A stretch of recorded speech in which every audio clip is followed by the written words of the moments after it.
All right, guys, welcome back to the Adam Peter Fitness Podcast. Today on the show, I have none other than Dr. Jordan Feigenbaum, who is the founder of Barbell Medicine, where they bring modern medicine to strength and conditioning, and strength and conditioning to modern medicine. How'd I do? That was good, man. I was, it took me a while to come up with a little phrase for my podcast, right? And then now that I do it every time, it's like, it's automatic. I can almost not, like if I say Barbell Medicine Podcast, I like have to stop myself from immediately going into that. But yeah, pretty good, man. I feel like that was, we could sample that. Hey, sweet. Well, Yeah. you do have my Instagram at, so now you can hire me for my services. But For your voiceover, yeah, for sure. yeah. So I wanted to first off talk about that because I think that that's a really, really important I guess saying catchphrase because in my opinion, I think that there's a lot in common with overall like physical therapy, modern medicine in terms of like rehabilitative practices with strength and conditioning. In terms of, Yep. I think that personally, like something that I know that most PT schools have is they don't have really a strength and conditioning sector. Athletic training doesn't really have it. A lot of it is about, as much as, we know about, there's not just the biomedical model, there's also the biopsychosocial model. Mhm. Still the framework of a lot of the education seems to be around the biomedical model, since that's what, most people base their practices off of. Mhm. I guess I want to ask you about your opinions. Steffi Cohen, I know that Charlie also believe that, hey, more physical therapists especially should be strength and conditioning specialists too. Like they should understand how to lift weights. What's your opinion on all that? Yeah, no, I think you've summarized one of the problems straight away in that the education for professionals that we are basically saying are the experts in exercise, particularly from when you're going from these rehabilitative setting, post-injury, post-op, sports injury, whatever, back to normal function or back to sport, those people are being charged with, hey, you're the subject matter expert in strength conditioning, so the best practices. But the issue is I believe an education problem, and it probably doesn't stem from intelligence and lack of intelligence. People in physical therapy school and other professional programs are obviously very intelligent, good work ethic, because how else do you get there, right? But the problem is there's a limited amount of time to teach students what they need to know to go out into the world, get a job, and function in their current role. And so it's the same thing with nutrition as in medical school, right? It's like we just don't have enough not extra time. We just don't have enough curriculum time to really add that on to what we're currently teaching. And so you could go back and forth about, well, maybe something needs to be cut. Maybe we don't need to learn all this immunology stuff, of toll-like receptors and all this minutia, unless it's clinically relevant, or if you decide to specialize, and instead you replace that with nutrition. That'd be in medical school. In PT school, I have a very limited sort of idea of what the entire curricula looks like. I was charged with teaching and helping to teach their anatomy and neuroanatomy courses when I was doing my master's program at St. Louis University School of Medicine. So I worked with their physical therapy, athletic trainer, and physician assistant program. I was kind of in charge of that. So I don't really know the extent of all of the curriculum, so I don't know what you would replace. However, I do think because the role of a physical therapist does involve so much exercise programming, that you should have some a more extensive education in exercise programming, which would include, obviously strength conditioning and not just aerobic training and not just rehabilitative sort of stuff, because most people are going to be that especially that are non-athletes are going to be not meeting the physical activity guidelines anyway when they come into a PT clinic. They just had an injury, maybe had a surgery, or otherwise are in pain, and their doctor referred them to PT. Okay, so now they're seeing the physical therapist. So there's one kind of phase where you're getting back to, where were you at before? That's like this initial phase. Where were you at before? And then, well, how do I get you back to sport? Or how do I get you to reduce the risk of injury in the future? How do I get you into a level of improved health? Well, you're going to need additional exercise. And so again, the physical therapists by and large are being held to a higher standard than their training. They're being held to the standard where they are the subject matter experts in exercise programming, exercise prescription. And I don't know that it's fair. and on the other side, I actually don't know that physical therapists are saying, hey, we don't want this responsibility. That's not the impression that I get. But I do think that in general, the field is lacking sort of formalized training in most education programs, unless somebody has an interest in it, a personal interest, like they're a physical therapist and they happen to be a powerlifter or Olympic weightlifter, or they're really into CrossFit. And so kind of go down this rabbit hole of exercise programming, exercise prescription, or they were formerly a coach. And even then, it's kind of like, all right, well, you would think that they would be better if there was a formalized curriculum where we talked about the physical activity guidelines, why those are there, how do you get somebody moving towards those, and then from there you would build upon this in layers.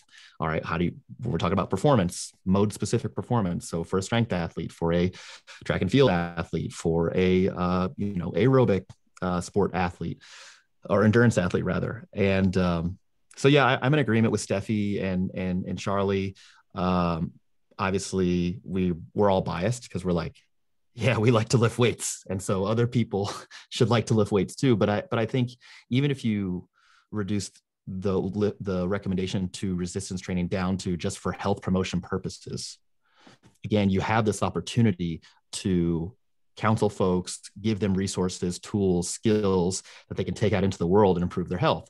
Right now, the data says the number needed to treat for getting somebody who was previously insufficiently active, so not meeting even the aerobic part of the guidelines, to meeting all of the guidelines, is 12. So you got to see 12 patients to get one of them to stick with exercise for a year or more. And it's like, well, how many patients does a PT see in a day? And so from like a public health standpoint, you would say, hey, if we could get these folks feeling more comfortable in recommending exercise that meets or exceeds the physical activity guidelines, improve their behavioral change counseling techniques so they could, rattle this off in the allotted time that they have to spend with these patients, you would likely see a public health benefit.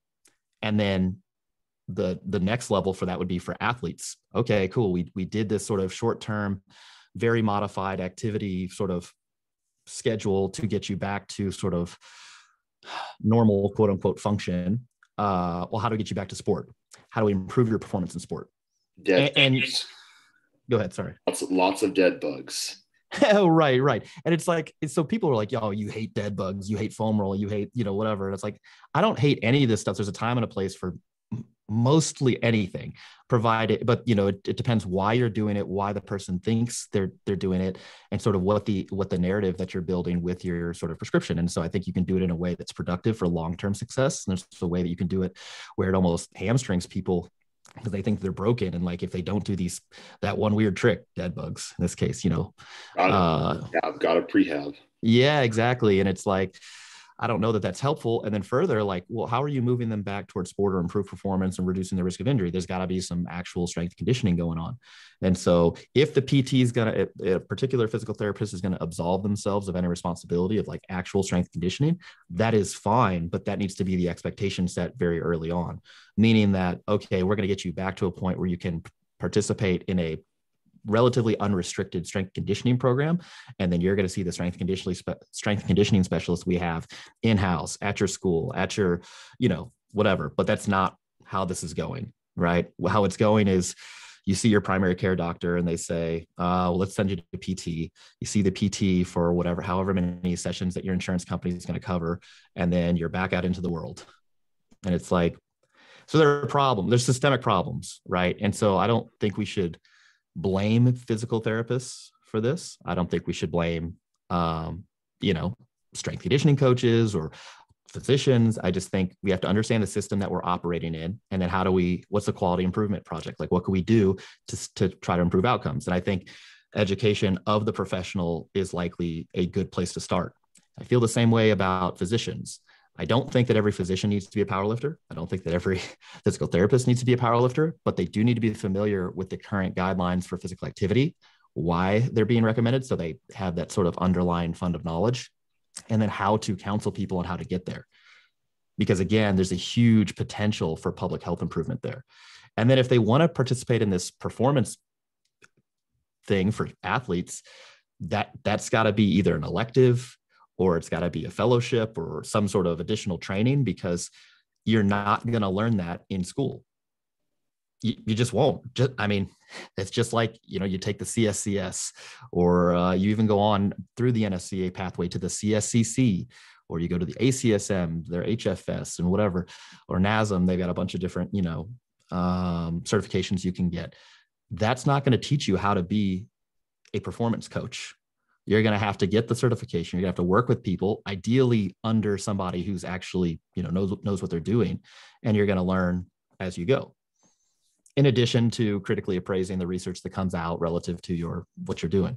So anyway, that's a long way of saying I do agree with Charlie and Steffi, but I don't know that I want to point the finger at the people in their roles. I think it's just a systemic problem. And to the extent we can modify, folks training, like their education, or otherwise give them additional resources. And that was one of the big things with barbell medicine. Like, why do we exist? And it's like, well, we have medical professionals on the one side who need to learn this stuff, right? And if it's just from a public health standpoint, your journey stops after learning the physical activity guidelines, why they exist, and how to do the behavioral change counseling thing. If you have a personal interest in this stuff and you want to learn how to program for higher levels of performance, or, certain outcomes, whether it's hypertrophy, strength, cardiorespiratory fitness, well, we can take that further. And on the flip side of that, we have fitness professionals who need to know about medical conditions. 95% of the world's population, adult population in the world, has at least one medical condition, right? And so if you are a personal trainer or strength coach or whatever, it is highly likely that most of your existing clientele has some either overt medical issue that you need to be aware of, or they're at high risk or elevated risk for a medical condition. And to the extent that you can modify their trajectory, that's great from a public health standpoint. If they already have an existing disease, you can help them get better, reduce their need for medications, although sometimes medications are necessary and can be very useful. And so, again, the idea is giving each side what they don't have. The fitness folks have these exercise expertise, but they don't have the medical expertise. So like, how can we shore that up? The medical professionals have the medical expertise, but they don't have the fitness expertise, the exercise expertise. How do we shore that up and bring everybody together? And again, if you want to go further down this rabbit hole, we're happy to take you there. But for most professionals on the fitness side or the medical side, they don't need to know all the stuff that we do, right? That's very specialized knowledge. And like, I'm happy to do an e-course on some very in the weeds type stuff, but obviously I don't think that everybody needs to know that. Yeah, I think that I really appreciate all of your input on that. I think it's really, really valuable. I think that something that would just be good is just understanding, like, there's a reason why medicine has specialties, and I think Sure. if we can recognize exercise specialists or something like that, and like maybe like have that be more instead of just like how it currently is with just a cardiac wing, being that be like the main area of the hospital that is specializing. Maybe we incorporate some more specialists with not just cardio but with musculoskeletal system as it pertains to exercise and education around that, because I do agree with you. With my education as an athletic trainer, a lot of it is just getting them back to function and getting them to have some sort of hopefully self-efficacy if the school is actually teaching that, the importance of that, and not just saying, well, come back in, like, in the case of chiropractors, and like, I'll crack your back like every week for 2 times a week, and you need that. Doesn't help with outcomes. Maybe potentially expanding the hospitals and sectors, or maybe having more outpatient clinics that are a little bit more specialized with that, in terms of giving people options besides, hey, my insurance is going to pay for this many physical therapy sessions, or whatever. And then what do after that? It's like, they don't know what to do because they haven't had probably that self-efficacy in them. And then generally they just don't know where to go. There's literally no direction. And if you go out into the fitness industry, Lane Norton talks about this all the time. It's like, people getting into health and fitness, they're just like, they don't know better. They're just trying to do something. And so, they'll get preyed on by, people who say, hey, carbs are bad, carbs make you fat, all Mm-hmm. this stuff, because people like reductionist thinking. It simplifies things. Whereas it depends is literally the answer for most of this stuff, and that was a lot of what your answer was. It's like, well, it depends on X, Y, Z, and blah blah blah blah, and people hate that. Yeah. And I think that sometimes, I think if like we can give people more of a life jacket and like a boat to like actually go to after they have an injury or whatever. Especially for I think it's less of an issue with athletes, because athletes are going to be like I want to get back to my sport, like I want to do this so bad. It's like that's I did it. It's an identity thing. But then you have somebody who just they never were an athlete their whole entire life. They get hurt. Like in the case of my dad, he was skiing last year, and he got hit by some dude on like opening day pretty hard, and he lacerated his spleen and Oof. broke four of his thoracic or of his costal ribs. Oof. It was really, he was basically counseled, obviously, full rest until that heals. But like, he wasn't told, for one, like, you should probably be eating more protein by the doctors or like the dietitian and like recovery, or, hey, maybe this is what we should do. And maybe some overhead movements might be helpful with and with like with like your race muscles and all this stuff. Like he didn't know, and so like I was like, well, this is medical advice, but Dad, here's a program you should probably run. It will probably get you healthy, and now he's back to full function again. But Yeah. what to do? Yeah, people are going to need obviously different things. There people are coming into this at different entry points. So your dad, for example, probably would have benefited from just very basic advice like, hey, you should be exercising, you should be eating a high protein, high fiber diet. Like again, no surprise here. Mm-hmm. Here are examples of a high protein, high fiber diet, for example. And then as far as your restrictions for exercise, you have none, or you have these until this certain point. Just giving somebody um, the freedom, to go do the thing rather than because they're usually people who are otherwise active. If they do sustain a severe injury, much of the time they'll be almost like afraid, like, can I do this? Rather than like, assuming that everything's going to be fine. On the other hand, many people, particularly those who are not active previously, they need a more rudimentary sort of resources, like what my ideal situation would be. They're in the primary care clinic, they're seeing their primary care physician, and they're like, hey, I know, and that you would benefit from exercise. No surprise. Nobody is surprised when you say, hey, exercise is good for you. Like everybody knows that. And so the behavioral change counseling stuff is more about identifying, like, what are the barriers? Like, how come you're not exercising right now? What can we do? Is it a resource thing? Do you need just more straight information on like how to, or is it an access thing? Do you not have access? Is this, what is the rub? Like what's the sticking point? And so ideally what you would do is kind of address that in the clinic and then say, great, so we have established this sort of entry point. What I'd like you to do is go down the hall to Adam. He's in the gym, he's in our clinic's gym, and you're going to see him for, an hour or whatever, and he's going to take you through your initial session on like the exercises that we think you should do or that you want to do, and kind of give you, again, more skills and tools and resources to get somebody on that path, right? Like, so how do we get you on the path?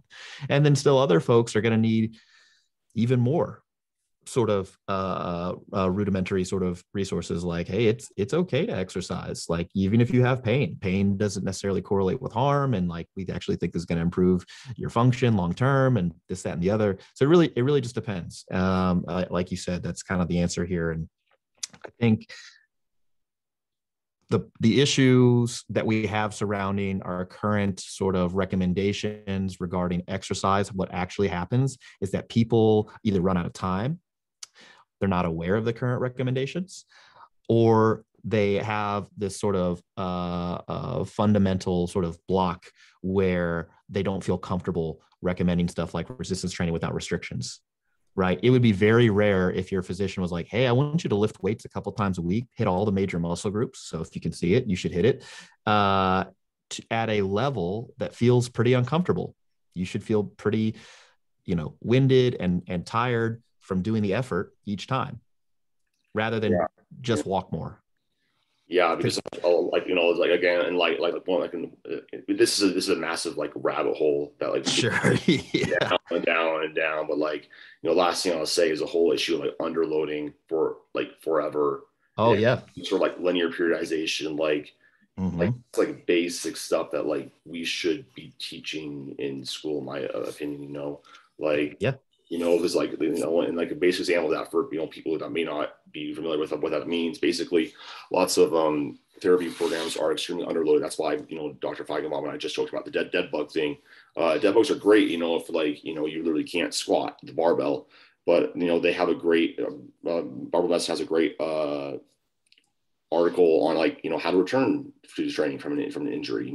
Establish that entry point. Maybe that's just body weight squats. Hmm. That's awesome. Maybe it's pin squats to 45 degrees of knee flexion, like or knee, Yeah. like who knows.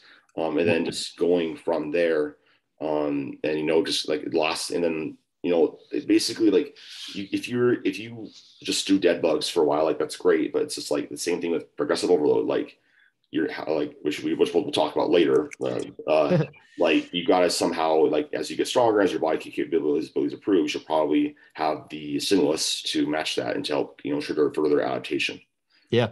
I think the way I like to frame it is that wherever your entry point is, and whether this is coming back from an injury or starting exercise or whatever, the exercise selection should be something that you can do.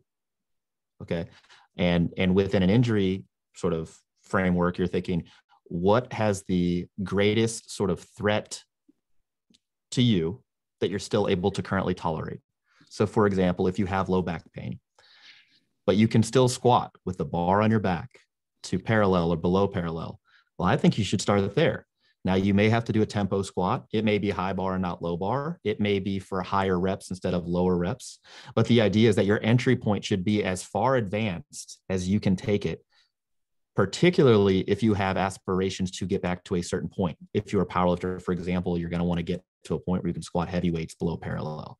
If you're a general fitness enthusiast, I think that, there's less sort of impetus towards picking a specific exercise, but still, you should be choosing an exercise that is probably the most difficult version that you can kind of stomach. So what I mean by that is it probably shouldn't just be body weight squats. It should probably be loaded squats if you can tolerate it. Or it probably shouldn't be just leg extensions if you can tolerate a leg press. And the idea is we want you to work all of the major muscle groups through a pretty large range of motion at an intensity that feels kind of uncomfortable for multiple sets, multiple times per week. And so we can do that more easily if you're picking exercises that use more than one joint at a time. Although there's a time and a place for isolation exercises, but compound exercises are probably the biggest bang for your buck there. And then you can also probably get to that uncomfortable point a little bit more readily.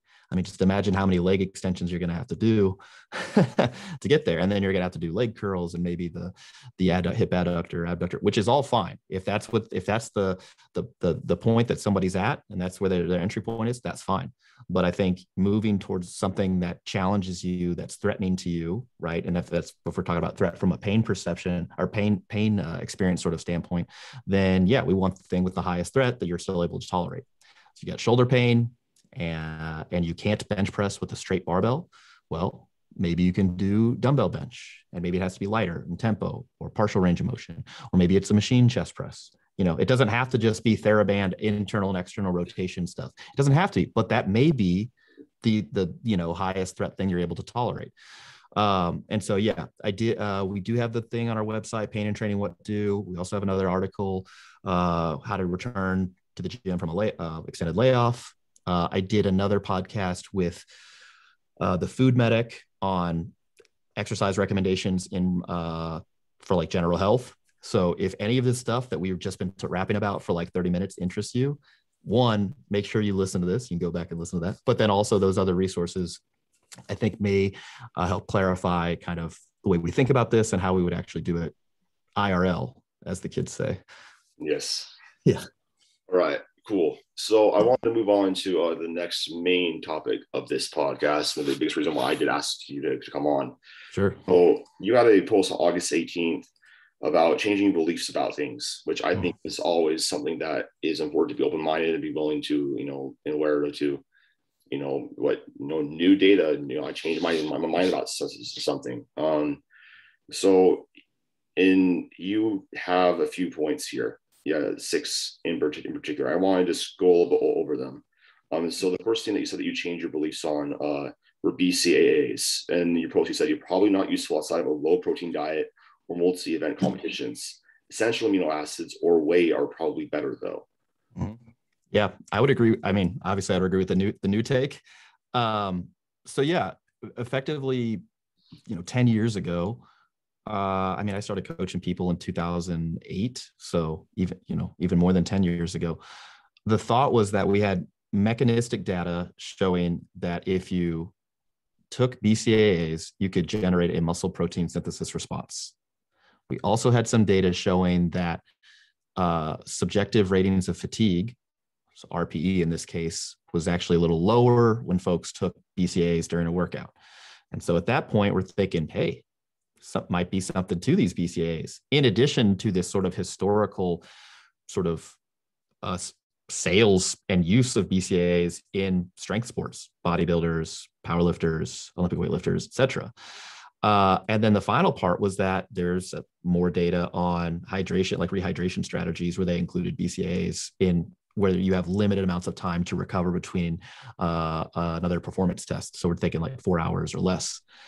So all of that kind of informed the recommendation that, hey, if you are trying to seek out the highest level of performance that you possibly can, and you're eating an adequate protein diet, so you at least hitting like 1.6 grams of protein per kilogram body weight, total body weight per day, you may get an additional benefit by taking BCAAs. That's what we thought, right?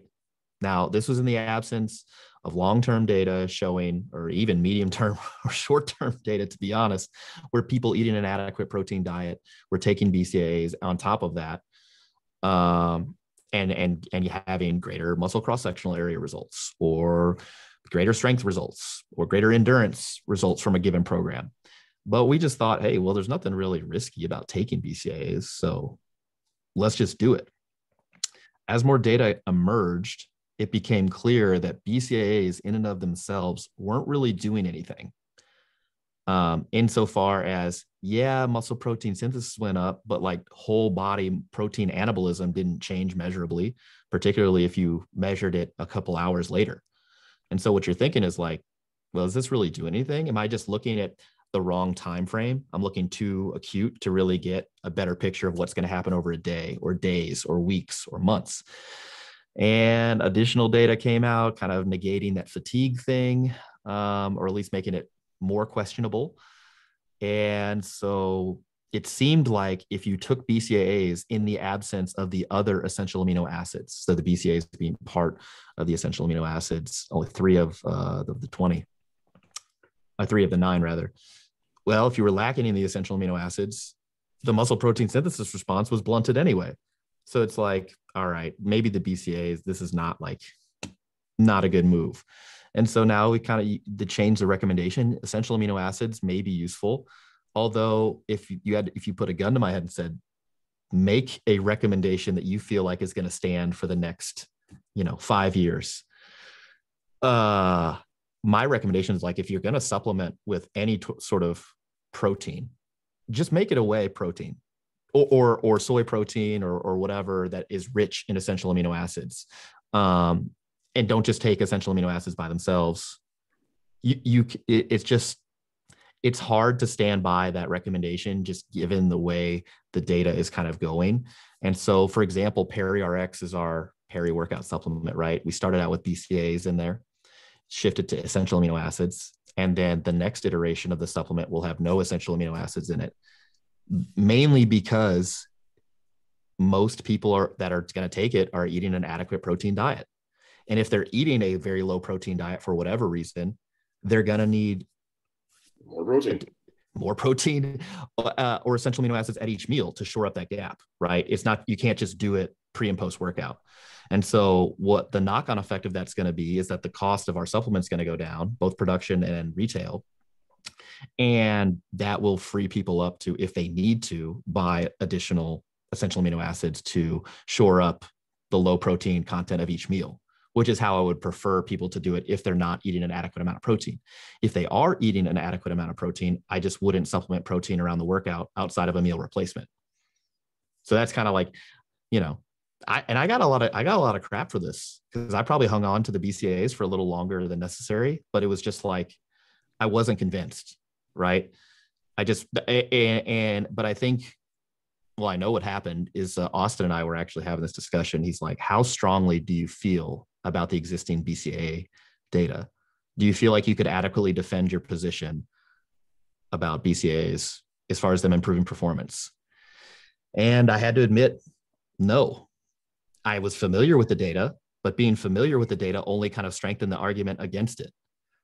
You know, so at that point, even though I was selling a product that had BCAAs in them, I had to say, man, this is probably not best practice.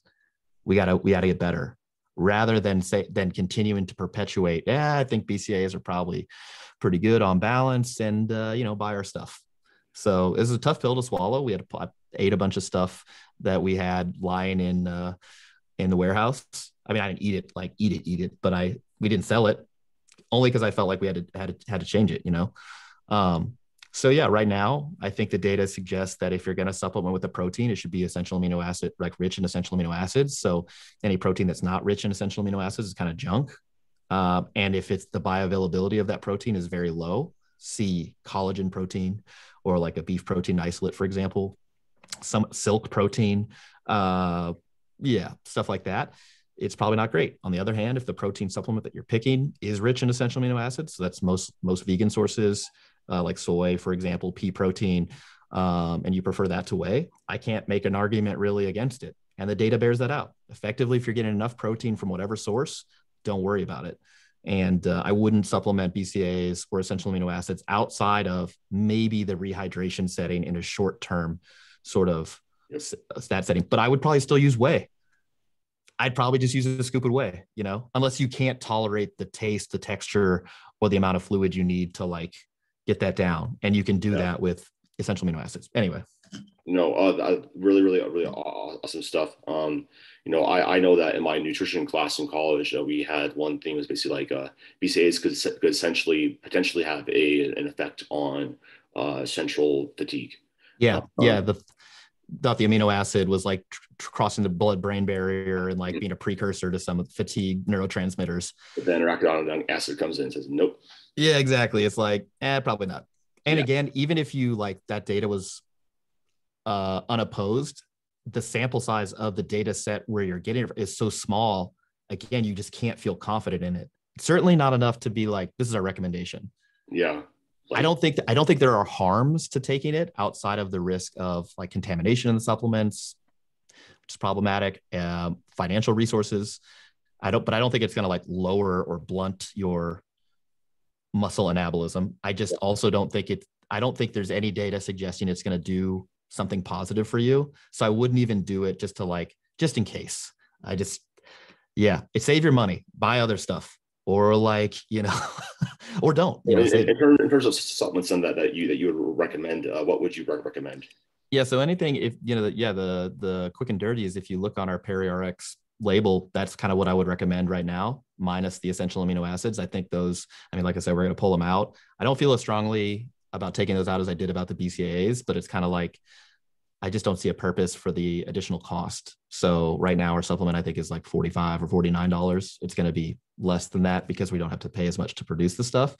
But yeah, creatine, citrulline malate, beta alanine, TMG, which is that trimethylglycerin, that beetroot extract seems to work like an osmolyte, draws water into the muscle. That's anabolic in and of itself. You can make a case for all of those things. The Office of Dietary Supplements, ODS, actually has a really nice list of it's like a compendium of all the data for supplements for athletic performance. The IOC, International Olympic Committee, also has a list on this. And then finally, the International Society for Sports Nutrition, ISSN, their latest update, I believe, was 2018 by Kursick.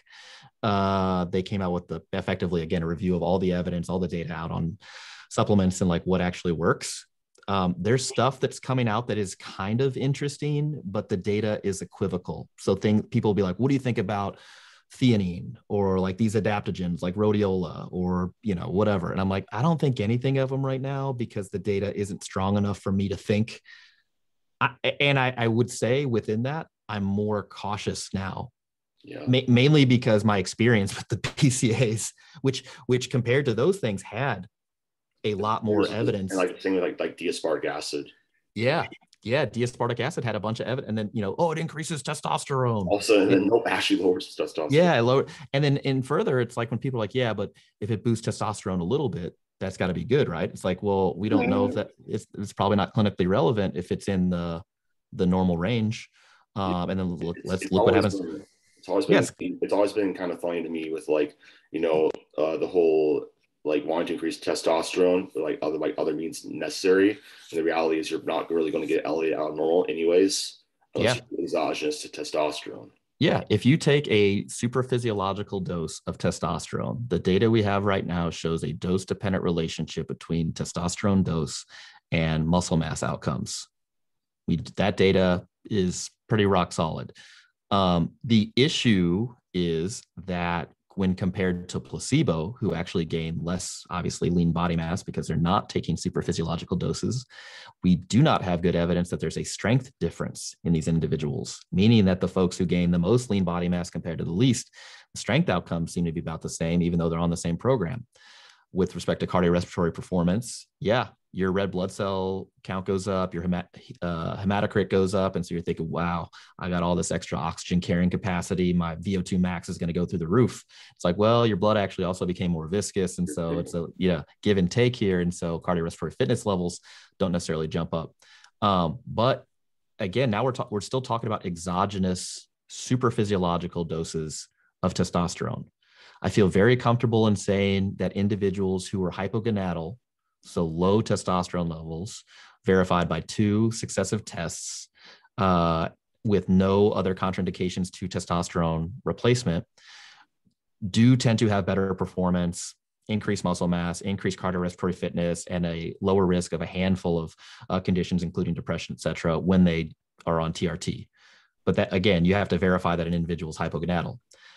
We should also say that individuals who are hypogonadal from exercise, which happens quite frequently, it's called exercise hypogonadal male condition, so EHMC. These folks have low testosterone levels. They're lower than the lowest cutoff, but they have no symptoms. No symptoms. And so the thought is that this is a sort of adaptive response to very high training volumes, both because the fluid component of their vascular system expands in response to all the training. So they sweat a lot. So your vascular component expands, and you become more sensitive to the testosterone that you already have on board. And so it's just this complex relationship, right? It's not just increase test, increase strength until you're at that super physiological dose. And that's why, again, you see this complex relationship between correlational data between testosterone levels and performance. And that's amongst women and amongst men. So yeah, if you're trying to take something to increase testosterone and it's not super physiological doses of testosterone, I don't think that I would feel comfortable.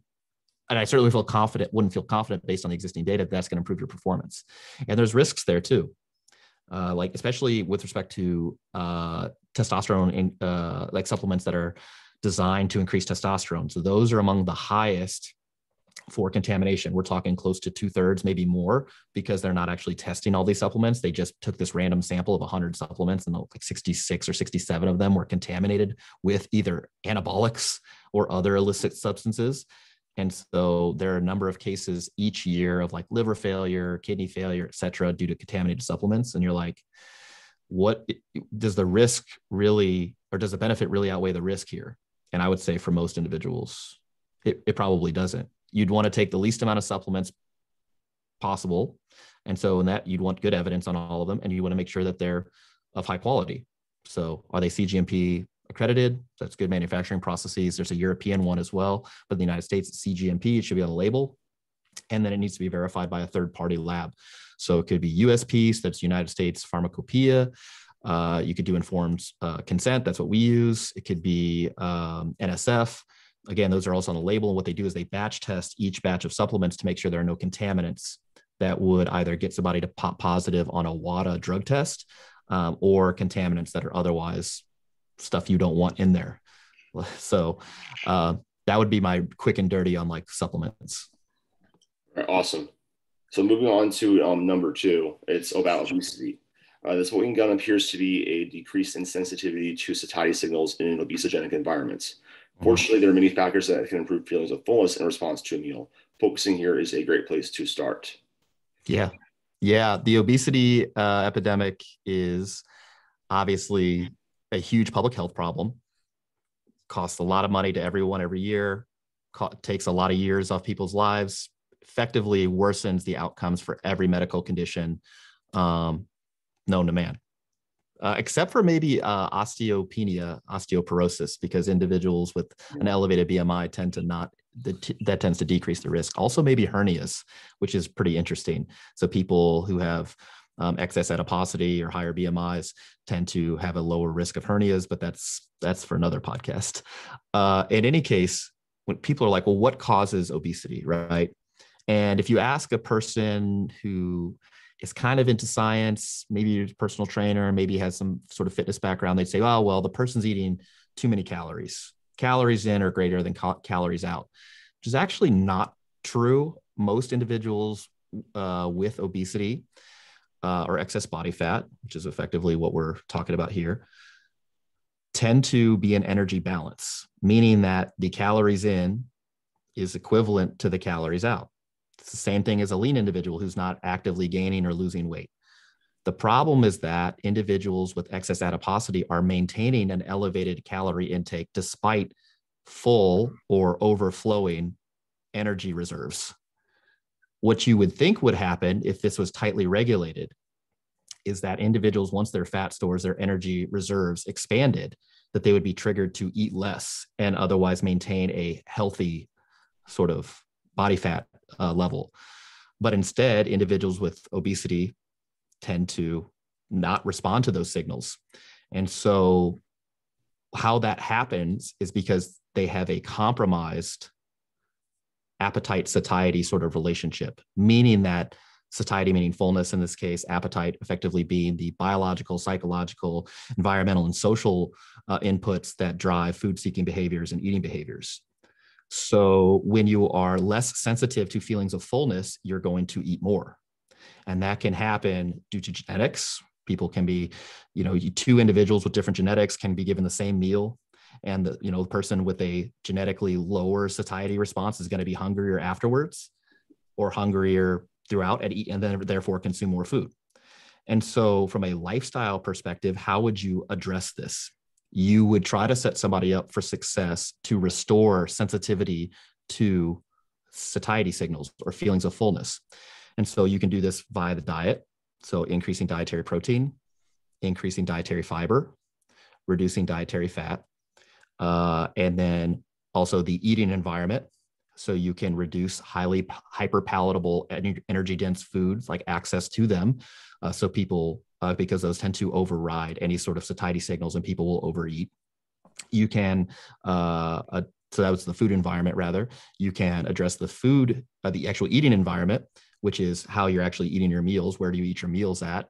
So if you have somebody eat in a distraction-free sort of environment, they tend to eat less and become more responsive to satiety signals. So that's no phone, no TV, no computer or whatever while they're sitting down at a table at similar meal times each day. They tend to become more sensitive to satiety signals. And exercise. One of the ways that exercise helps promote weight maintenance is by increasing the sensitivity to satiety signals. So we actually don't compensate that much for exercise, the energy expenditure during exercise. Rather, what happens is people become more sensitive to satiety signals. Somebody might say, I did this hard workout, I'm actually hungrier. I feel hungrier. That is a normal experience. However, they tend to eat less than they would if they had not exercised but still had the same hunger sort of rating. And it's because they're more sensitive to those satiety signals.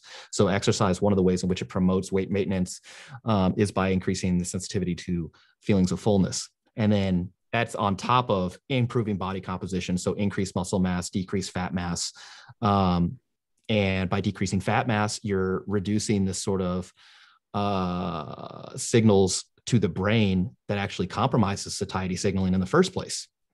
So that's how you would kind of address it from a lifestyle perspective. And unfortunately, those things, even when done perfectly, if somebody is set up they were dealt a poor genetic hand, if their environment is something they can't really modify or is otherwise very, very obesogenic, so they live in everybody talks about a food desert. A food desert is where there's a lack of availability to like health promoting foods, right? The grocery stores with fresh produce or whatever, they don't exist. But the data actually suggests that food swamps are more predictive of increased BMI. A food swamp is not, you may have access to like health promoting foods. However, you have an increased sort of density of fast food, hyper palatable, energy dense foods. And so you're in this swamp of like, high calorie, high fat, high sugar, high sodium foods that ultimately, again, override that satiety sort of signal. And even when you build supermarkets that sell nothing but fresh produce, people still don't respond to that because they're in this food swamp. And so in that case, and more, particularly if people, what if they can't exercise? Well, they literally can't. They don't have any access to a gym or a safe place to exercise or whatever, or they have a musculoskeletal sort of disability that doesn't allow them to participate regularly, or they have a medical condition. They have, really severe COPD that prevents them from meeting the current physical activity guidelines. They should still find some way to be active, but it may not be enough.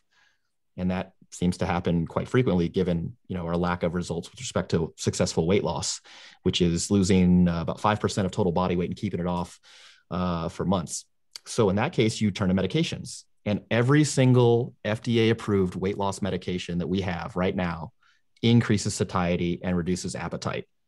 Every single one of them. Even so, for example, orlistat, which is a lipase inhibitor. We originally thought the reason this worked is because it blocked uptake of fatty acids in the small intestine. And so effectively you were absorbing less calories, right? And you would just poop it out, sometimes violently, which is a weird side effect of that medication. But the latest data on that particular medication suggests that it actually interacts in an area of the lateral hypothalamus, which is where your appetite and satiety centers are. And it basically makes people have lower appetite and greater satiety to a given meal. So they eat less.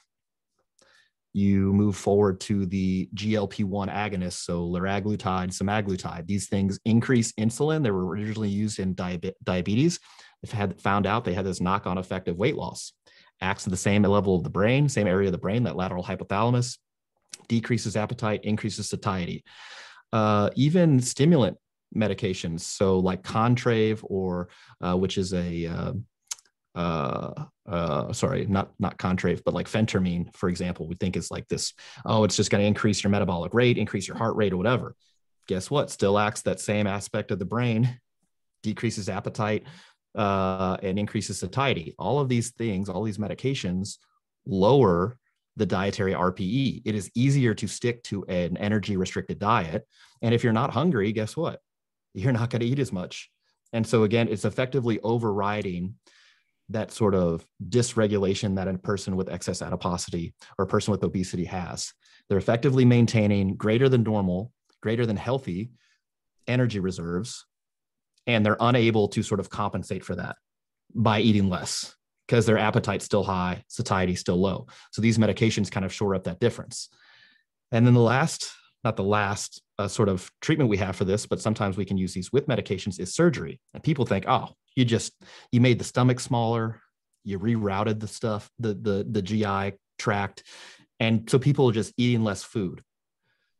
Well, that is true to some extent, especially early on in the post-op period. But that doesn't hold forever.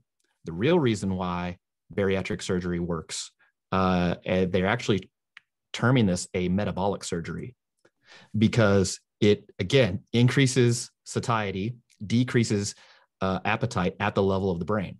So this all works centrally in the brain to increase satiety, decrease appetite. And I think the most important thing for people listening to this to take away is that if you can't control the appetite and the satiety, you're going to have a hard time. That's point one. Point two is that people are going to have different appetites and satiety responses to a given food environment, eating environment, et cetera, due to their genetics, how they were brought up, their personal preferences, et cetera. So when people can't, quote unquote, stick to a diet, it's not a willpower thing. You can't just try harder to get out of this, right? It's not necessarily their fault, but it is their responsibility. And so us as medical providers, our thing is, well, what else can we do? Great, we have medications, we have potential surgery. And so if we can destigmatize obesity by saying, it's a lack of willpower, these people are lazy because they're not doing these things. Well, even when they try, right, it still may not be enough. And so we have additional treatments. So those would be the two things I'd like to take away from that. I know, again, I'm rambling, but I think this is important. No, those are all really, really great things. Last thing I'm going to say about this before we move on is Sure. I did write one paper for my senior year. It was about the dopamine response to food, and basically how do we kind of is food addiction real? What leads to food seeking behaviors of certain foods over other foods? And this is very, very interesting. There's not a ton of research done this, and mostly it's done on rats, not human models. Mm-hmm. But there is a big thing about you will overeat on sugary foods. Like for example, one of them they give rats like M&Ms and then like something else, and like it measure like the dopamine response to it and override their satiety signals so much and whatnot. And I do think that it's tough because people want to eat tasty foods. But sometimes it's just about that whole education, having proper expectations about, well, so if you're dieting, if this is your goal, it's just this is one of the reasons why I like flexible dieting is because it does have that education component of it, saying, hey, you could eat Pop-Tarts and whey protein and be shredded, and probably have improved health benefits if you did lose weight, and we're exercising, we're healthy, but, it's probably going to be hard from a satiety and fullness standpoint. We can look like any bodybuilder. If you ask them and they're deep in prep, it's like, do they want to eat the sugary, palatable, calorie dense food? Yeah, but for myself, every single time I've dieted down for something, I'm like, I just want to eat more of what I'm eating. So I think those are I think that's a really, really, really great takeaway for everybody is obviously if you're struggling with losing weight, look for these, in that tier system that you kind of mentioned, the environments, food environments, food choices, go to the doctor if you need further help. And then, obviously this isn't going to be just this is very complicated to talk about. You can have a whole podcast about, Sure. but we can, certainly again, come back to the beginning, encouraging people to exercise, lowering down the barriers, and making more low calorie density foods maybe a little bit more palatable could also help with adherence in some cases. Yep. Yeah. I mean, effectively, any diet that works has altered the food environment in such a way where an individual is now meeting the targeted energy intake. So in bodybuilders are like, all right, well, I'm only going to eat clean foods, right? Whatever that means. And so, yeah, their food environment is now, instead of being very expansive with eating potentially anything under the sun, it's very restricted. If you're low carb, you've altered your food environment. If you're low fat, you've altered your food environment. And if it doesn't work, it's because it didn't alter your food environment enough to generate the energy intake level that you would prefer. And so, yeah, it could be another podcast. Maybe that's the second, maybe that's part two. Well, so I wanted to then have these next 2 points in one. So Sure. with programming and progressive loading versus progressive overload. Sure. So programming, more variety and rep ranges, exercise selection, etc., and emphasis on personal preference with the necessary constraints of the desired fitness adaptations. These constraints are wider than I previously thought. Likewise, progressive overloading versus progressive overload, which I flip and love this. You don't get stronger by adding weight on the bar. You get stronger and then are able to add a weight to the bar. Fitness adaptations are on a schedule of their own, and you can't force them. Yeah. Yeah. So the first part, like with the variety of rep ranges, it's like there are a lot of different ways to get there, are a lot of different roads to Rome. And I'm strictly talking about a hypertrophy and strength being force production measured in a specific context. So you can, for example, use 5s, 6s, 7s, 4s, whatever, to get bigger muscles. You can use 5s, 6s, 7s, 8s, 10s, 12s, whatever, to get stronger. Just the specific adaptation is going to be altered slightly with respect to strength. So if we're just talking about low velocity, maximal strength improvement, there's definitely a place for low rep, higher intensity work. But the data, man, we just have good data showing that for newer trainees, effectively doing any sort of rep range, whether it be 3 to kind of up to 15 reps, they're going to get stronger as long as the intensity is kind of 70% ish, 65% or higher, they're going to get stronger. And so this idea that you only should do 5s, only should do 3s, it's like, well, why? You're chasing very specific adaptations in that rep range. And I think they're great.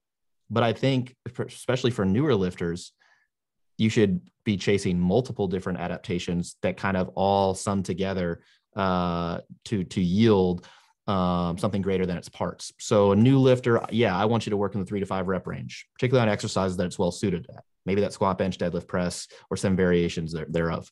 But I also want you to work in 6, 7, 8s, again, for exercises that's well suited for. And I also want you to work in 10 to 15 rep range, because again, all these adaptations are ones that you're going to want to pull from at various points in your athletic career if you're going to compete. And so again, I think having this increased variety of rep ranges allows for a more complete sort of development of the athlete rather than hyper specializing early on. You don't want to hyper specialize early on. You can hyper specialize or specialize later as you get closer to a competition, to a meet. That's totally on, that's on brand or on par with what the data says right now, and both the experience that people have programming for folks. But early on, I wouldn't hyper specialize. I don't see a real reason for it. I think all it does is increase risk of burnout, injury risk, and kind of limits an individual's overall development. So you can get strong a lot of different ways. But I think best practice would be to chase a bunch of PRs at different rep ranges with different exercises, develop more fully as an athlete, and then specify later on if needed. If you never need to specify, like don't do it. What's the point, right? Not everybody needs to be a powerlifter. The second part of this, with respect to progressive loading, I think, I guess I thought it's like a semantic thing, right? When people are talking about progressive overload, there's this underlying thing that it has to be heavier, harder, more reps, less rest, whatever, week to week, or every second week, or at some time interval, right? That's the idea behind, I think, when most people are asked to define progressive overload, that's what they are getting at. And I agree that things over time should get heavier, or you should do more reps, or the rest period should decrease. But I think the exertion level or the difficulty level should remain about the same. It's like the Greg LeMond quote, it never gets easier, you just go faster. But the opposite, it never gets necessarily harder. You just get better. You let the adaptations come to you. They are on different time scales, whether it be maximal strength versus hypertrophy, right? Maximal strength development probably happens a little faster than hypertrophy, which is a little, lagging behind, and that's different than cardiorespiratory fitness. And also the length of time it takes for them to decay is also different. And then the individual variations are going to mess all that up anyway. So there's not really a general sort of index here, but the idea is that the programming on a given day should meet a person where they're at. You should meet a person where they're at. So it shouldn't necessarily be harder or easier day to day compared to the previous week, right? So if you have a hard session on Monday, for example, it should be hard the next Monday too, but no harder. And so if that means you can add weight, do more reps, cut the rest periods, cool. Your performance has demonstrably increased from week to week, and you're able then, the appropriate load, the appropriate training stimulus is therefore great, is a little heavier, or with more reps, or with less rest than the week before. Great, because you got better, and so it has to do that to meet you where you're at. If you come into that heavy session on Monday and you're dragging, or you're super stressed, something bad happened at home, whatever. Well, you can still have a session that's the same level of difficulty. It's just going to be a little lighter, or with less reps, or with longer rest periods. I think it should be just the same level of difficulty from week to week, or through a repeated sort of microcycle, as long as you're doing that. If it's getting harder week by week, I don't know that you're actually getting any stronger. I just think that the weight on the bar is changing if we're just talking about weight. Meaning that if week 1 you squat 315 for, 5 sets of 5, and you rated each set of 5 RP 7, and then the next week you do 325 for 5 sets of 5, and each set's RP 8. Well, I don't know if you got any stronger. Yes, the weight on the bar is heavier, but your exertion went up. Yeah. And if the week after that you do 335 for 5 sets of 5, and each set's an RP 9, well, again, it's heavier. That is true, but I don't know that you're any stronger than week 1. And so, and somebody might be listening at home and they go, yeah, well, it's more weight, so it's going to drive the adaptation better. It's like, we don't really have data on that. If you're doing stuff above 70% and the volume is matched, the data kind of shows the net strength gain is going to be about the same, but you're incurring so much more fatigue from the higher RPE work. And so when you incur additional fatigue, what you're actually doing is masking some fitness adaptations that you have on board. So you're unable to realize those. So what I would rather have the person do, maybe it's 315, 5 sets of 5 on week 1, 315, 5 sets of 5 on week 2. Week 3, they come in, they're feeling a little froggy, feeling good. And as they're warming up, they're saying, hey, I feel a little bit better than I did last week. Maybe it's 325 for 5 sets of 5 at RP 7. That is a demonstrable increase in strength by keeping the other constraints the same. It's just like, you don't add weight to the bar and squat higher just because it's more weight, right? I mean, if using that example, it's very apparent. It's like, well, you're no stronger. You just change the constraints. So yeah, I would prefer that when people are mapping out their program and they're like, well, here's how hard each session should be. That level of hardness is what I should be targeting week to week. And if I'm overshooting, if I'm adding too much weight, adding too many reps, cutting the rest periods by too much, that the level of difficulty is going to climb substantially, but you're not necessarily going to get any more fitness adaptations. If anything, even if you do get a little bit extra fitness adaptation, well, you're going to get a lot more fatigue. And so you're going to be unable to realize those likely until you're able to tolerate that. What I'd rather see you do is, let's start with something you can tolerate. That's our benchmark. And then when you get stronger, you're able to add more weight, not add more weight and then become stronger. Yeah. So it's kind of like this opposite sort of deal. And guys, I'm doing the same thing. All right. Every session I go in, I want to add weight to the barbell. I really do. But if it's not there, I won't take it. And that, for me, especially lately, has made my numbers go through the roof. Here's what's happened. About that too. Yeah. So like, I think I hit my first 600-pound squat at 200-pound body weight in knee sleeves. That was 2018. I had squatted more than that in knee wraps before, but in knee sleeves, that was 2018 fall. And again, I kept banging my head against the wall. My best deadlift at the time was 725. My best bench press was 430. I kept banging my head against the wall. I would start a mesocycle, at a lower weight, and then build up over the course of the mesocycle, then do like a peaking block. And then, all right, we're going to test. And it's like, hey, all the weights are going up each week. Yeah, it's a little harder, but who cares? It's more weight. That's what you want. And I was unable to really get past that. It's only until I kind of internalized this that my results really and fairly readily took off. So I've been on this crazy LP, and I say linear progression, and it's not tongue in cheek because it's really what's happening. My linear progression is I'm able to add weight to the barbell like almost every week without changing anything as far as RPE, depth, volume, etc. I squatted 585. This must have been 5 weeks ago. And then the next week I squatted 590, same RPE. And then the week after that, I squatted 606. Then I squatted 618, then 633, and then 643 week by week. But the RP, it stayed the same. I was literally doing the same, I felt the same level of hardness. 585, I was like, fuck, this is heavy. But it felt the same amount of heavy as 640, 641. and my deadlift went from, I think I started this mesocycle at 660 and I pulled 738 now. And again, it's the same level of hardness. 660 felt like it was going to kill me, and bench press is the same thing. And it's like, this is the way I think that the adaptations kind of work. If you are outstripping somebody's tolerance for training, you're effectively blunting their fitness adaptations that they have on board with extra fatigue. And so, yeah, the idea is to avoid doing that. Don't over fatigue somebody just for the sake of more weight, because you're choosing then short-term performance rather than long-term development.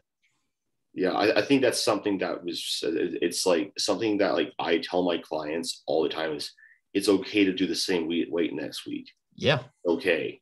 Yep. And something I always like, something I actually really, really like doing, and that I've done doing a little bit more with myself and like with my coach, Eric Bodhorn, is I do lots of ascending volume, or say, well, I'm really honest with myself about like, how do my warm up sets feel, and and I was realizing like, man, like whenever I am just in my abilities, kind of like you, and not like, well, add more weight, like get strong. Like I'm trying harder, so obviously weight up, more strong. It's like, no, like Nope. like you almost died last week. How long are you going to keep doing this for? And kind of just being like, and like I think it can be difficult in practice to understand that, but once you kind of realize, oh, this is how fast I adapt, I think sometimes your training expectations get a lot better. You start in the gym a lot more, because I don't know about you, like if I have like every single session, it's like we said, I'm beating my head against the wall. I'm like constantly grinding out reps. Like not only is like my fatigue, like my stimulus to fatigue ratio just terrible, I'm like, I get scared of like next session. I'm not as enthusiastic about my training. The weights don't feel good. Like I love lifting heavy weights. I don't like feeling like I saw Jesus on every single rep. Yeah. I was like crawling out of the gym. Like that's not fun. Like you do that shit for the platform, or like when it hurts, but like when you're training, train. And it's something like like I've started to do more is like I know Dr. Baraki had a post about this, where like I'm just training more with like lower effort, like on my back down sets, and for the majority of my volume, with those caveats of it being 70% plus, and then having more higher RPE one, like maybe it's 8 to 9 at like a 1 to a 3 rep range, and like maybe you're periodizing that, or you do like a 3-3-2-1, like a 4-week block, and then you wave load that, and you keep doing that, and you keep coming back to that. That's something that like I've been doing myself personally with my coach. And like I've been getting, like I know I've been in the deficit basically for like the past like 3 months for this. When I set out all-time PR, I finally got that elite total. But it's something that is hard to, especially if you're doing lifting for therapy. It's like you want to have that, but like something that I will do in like my training paradigm is like on my compound list, so like more high fatigue depth movements. I'm like, look, like there's like one higher exposure, maybe top set that's programmed in, and then you take everything else. It should feel like you're challenged, but like we're not going to die here. And then I make my accessories harder, because for hypertrophy purposes, and the data says you probably push a little closer to failure, and there's less of a fatigue cost. Then going off of like the programming thing, like I had a podcast with Dr. Eric Helms back last October, completely rocked my world and changed my whole entire philosophy on like programming. Is like prior to that, I had very much like a juggernaut training systems type of thing, which I'm not saying like that, like that's wrong, but like I thought there has to be specific blocks of XYZ. Like there has to be, well, like there's like just a strength block. But then I was also like realizing when I was talking with him, like I've set PRs, I've been doing like nothing but like low sets of 6 on like a 1 rep max. Yeah. Like, and this is not a strength block, this is a hypertrophy block. What like how though? So I think that like, and like we're still learning more and more things, but I love what you said. The main takeaway there is there's a lot of different ways to get strong, but there are some certain parameters that probably will increase your likelihood of getting stronger in terms of average intensity, exercise selection, your effort levels, how much you want, are respecting your ability to adapt, all that stuff.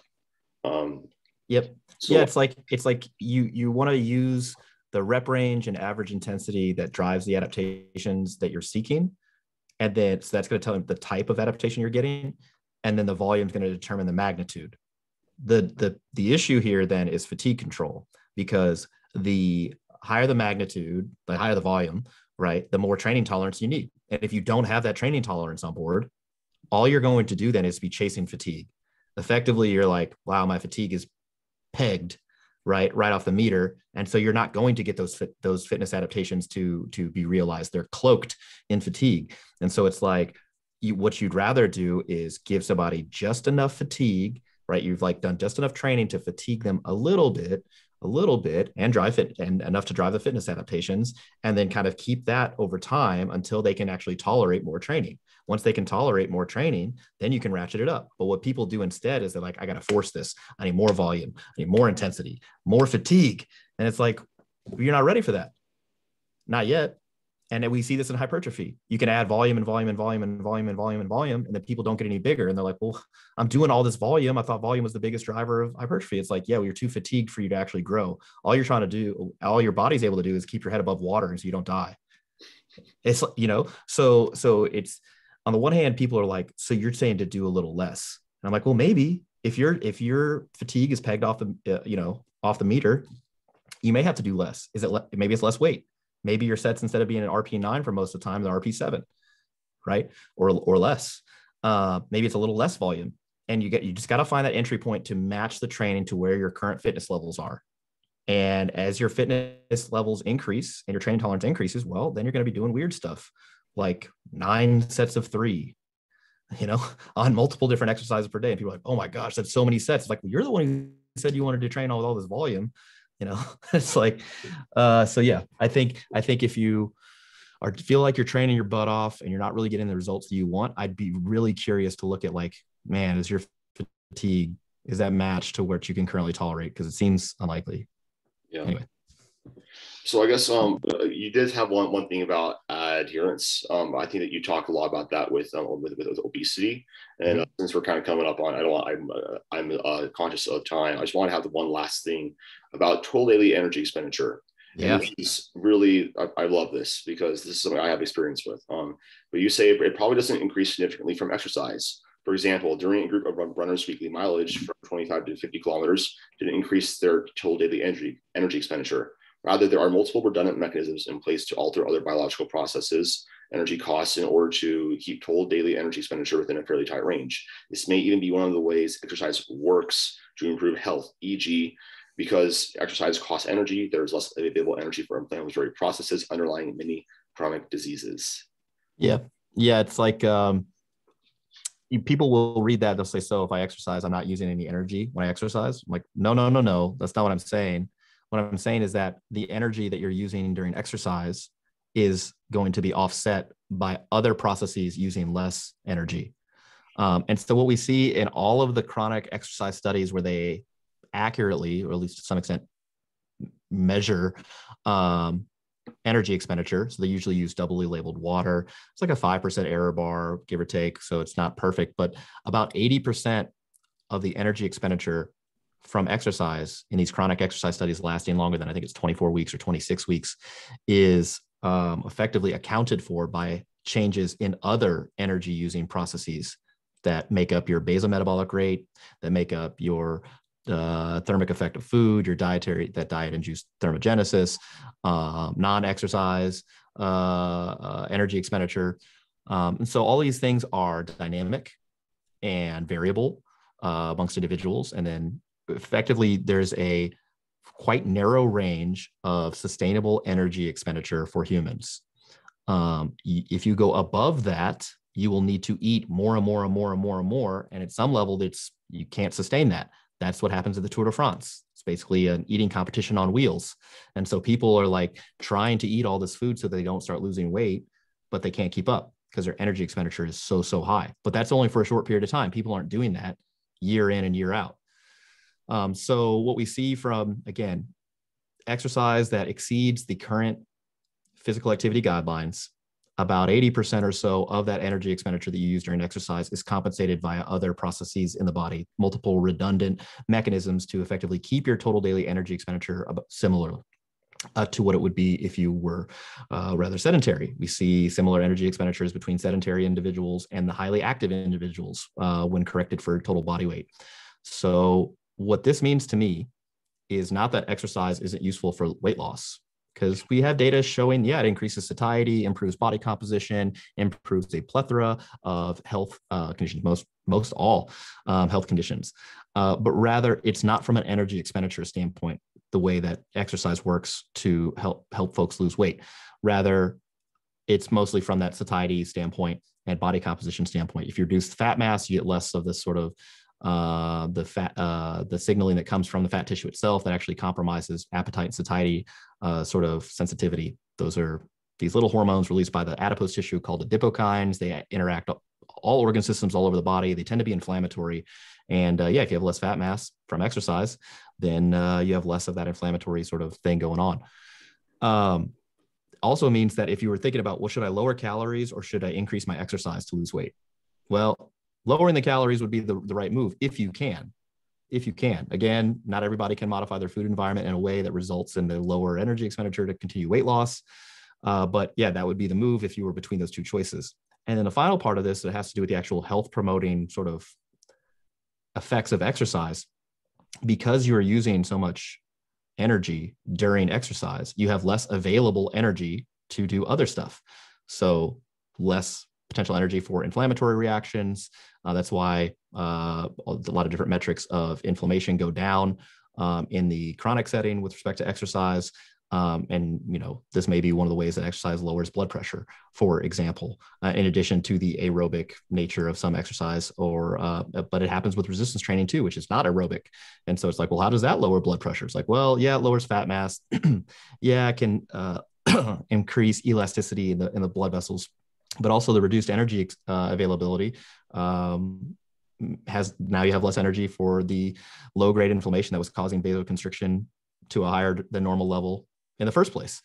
So that's kind of like the bleeding edge of the research with respect to the constrained energy model, as far as like how does this interact with exercise. I did a podcast with Dr. Herman Ponzer. He kind of pioneered this sort of model, at least in with respect to the research on it in modern times. So if in that podcast show notes, there are multiple papers that he's written. If you're very curious about this, I would refer you there. Specifically his 2018 article about how exercise and the constrained energy model come together. It's a pretty good paper. But I think what people need to take away from this is that unless you're exercising a ton, meaning like you're a competitive CrossFit Games athlete, you're training 2 or 3 times a day, 4 or 5 hours a day, or you're training for an ultra endurance event, or you're training for, something where you're literally training more than you're doing anything else besides maybe sleeping. It is highly unlikely that your total daily energy expenditure is going to change significantly long-term. And you also have to recognize for even that level of training, you're not doing it forever. You're doing it for a short period of time before a competition, and then you're going back to some level of exercise, but not a lot. We have data on people who ran a marathon every day for weeks on end. Their total daily energy expenditure didn't really change. We have data where people went from 25 kilometers to 50 kilometers of weekly running volume. Their energy expenditure did not change. We have the multiple studies on tens of thousands of individuals for we call them chronic exercisers, so greater than 6 months of exercise training, where their total daily energy expenditure as measured did not change significantly. And it's like, I think when people are thinking about why they should exercise, maybe one of the first thing that comes to their brain is to burn calories. It's like, well, maybe you could make an argument for that if you're going to reduce the energy availability for these inflammatory processes. Maybe that's true if I'm being charitable, but it's not for like, oh, if I burn energy during exercise, I'm going to lose weight because everything else is going to stay the same. It's not going to stay the same. Your basometabolic rate's not going to stay the same. The thermic effect of food or diet-induced thermogenesis isn't going to stay the same. Your non-exercise energy expenditure isn't going to stay the same. Your spontaneous physical activity energy expenditure isn't going to stay the same. It's all dynamic. And these are evolutionarily derived sort of processes that stop humans from hemorrhaging weight and making them more susceptible to either being prey from a predator or otherwise getting sick or having some sort of bad outcome where they can't pass on their genes. If you think about it, most of the processes that we have for our in our body are set up so that we can just reproduce and pass on our genes. If it doesn't contribute to us passing our genes forward to the next generation, it's not selected for. So effectively, anything that happens after our reproductive years has not been selected for from an evolutionary standpoint. Yes, Alzheimer's occurs more readily at old age. That's not derived from evolution unless there's a co-occurring sort of, genetic thing that improves your ability to reproduce. Does that make sense? It's like if the prime productive years are, 16 to 25, 16 to 30, 16 to 40 for men, and then for women, it's narrower, right? Anything that occurs after those reproductive years is not something we're selecting for from an evolutionary standpoint. This energy constraint model is an evolutionary sort of holdover from a period of time where if we got too skinny, too lean, we would die of starvation or illness. And on the other hand, if we got too large, we would become prey because we'd be so immobile that we couldn't run from predators. We have no predation risk now. About bear and fat dude and skinny dude in the forest. yeah, but we have no. There's no predators now, right? Yeah. So what's happened now is that there's been this genetic drift towards a higher BMI, higher levels of adiposity, because we can. There's no predation risk, but that risk of starvation and illness is still apparent. So we've had this genetic drift towards excess adiposity, but we're still holding on to this constrained energy expenditure model so that we don't, starve to death or lose too much weight and get too thin and get ill during periods where we can't eat that much or won't eat that much. And so that's what we're dealing with. This isn't airtight. Dr. Pons will be the first one to say that. The new paper just came out in the Medicine and Science and Sports and Exercise, Medicine and Science in Sports and Exercise journal. That's ACSM's journal, where they effectively had people exercise. I think it was 3,000 minutes per week, which is about double the current physical activity guidelines. And if they increased people's energy intake, so they ate more calories, their energy expenditure also went up. But the problem with the study is, one, the way they measured energy expenditure wasn't terribly accurate. It's a short-term study. So usually we see this compensation occur somewhere, yes, it happens over time, but usually the hard point is it's going to definitely happen at 6 months and greater. So it's since the study was only done over a course of weeks, I don't really know that it goes against the constrained energy model, but Dr. Ponzer was an author on that article, so he's aware. I'm just saying that this isn't perfectly airtight. We're going to learn more about this over the next, 10, 15, 20 years. But I would definitely check out the podcast I did with Herman Ponzer. I would read his book, Burn. It's excellent. And then read some of his papers if any of this stuff kind of makes you scratch your head and you're like, what? Mind blown. Yeah. Great read. I want to just give a little bit of my input on this because this is something that I've annually definitely experienced. There's been times in my life where I've definitely had higher levels of physical activity, and then other times where I haven't. And while there may be some difference in calorie, it's really not a linear increase. Mm-hmm. And so when I remember,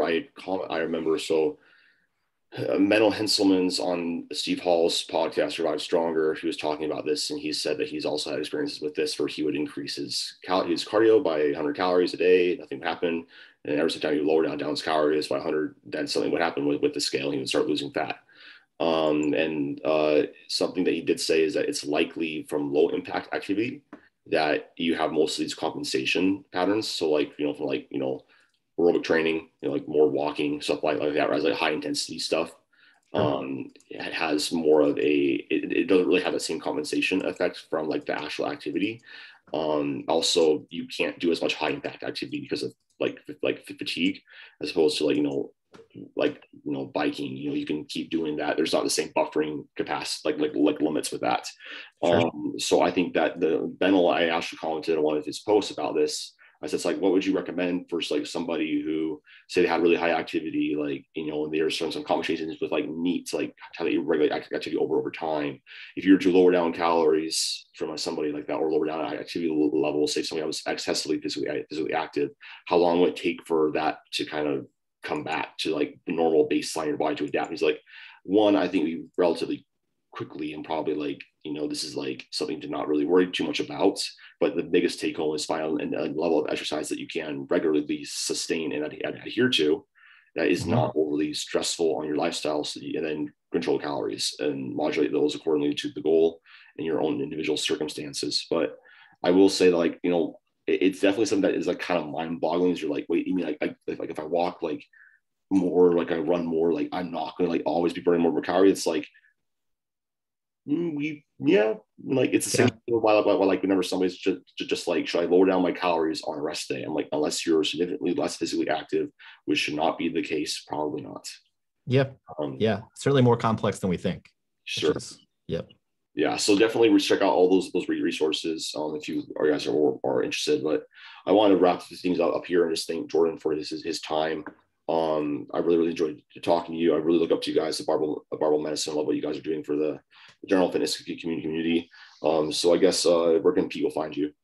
Oh yeah, sure. So finding me on Instagram is probably the place I'm most active. It's Jordan_Barbell Medicine, or our main account, Barbell_Medicine. YouTube, Barbell Medicine, Spotify, or wherever you get your podcast from, Barbell Medicine, and then our website, no surprise to anyone, is the barbellmedicine.com. You head over there. We have a bunch of articles and resources, and you can contact us through the website as well. So really enjoyed you having me. I really appreciate it, and great discussion. Yeah. Well, again, thank you so much. And thank you guys for listening, and I'll catch you guys in the next one. Have a great rest of your day wherever you are.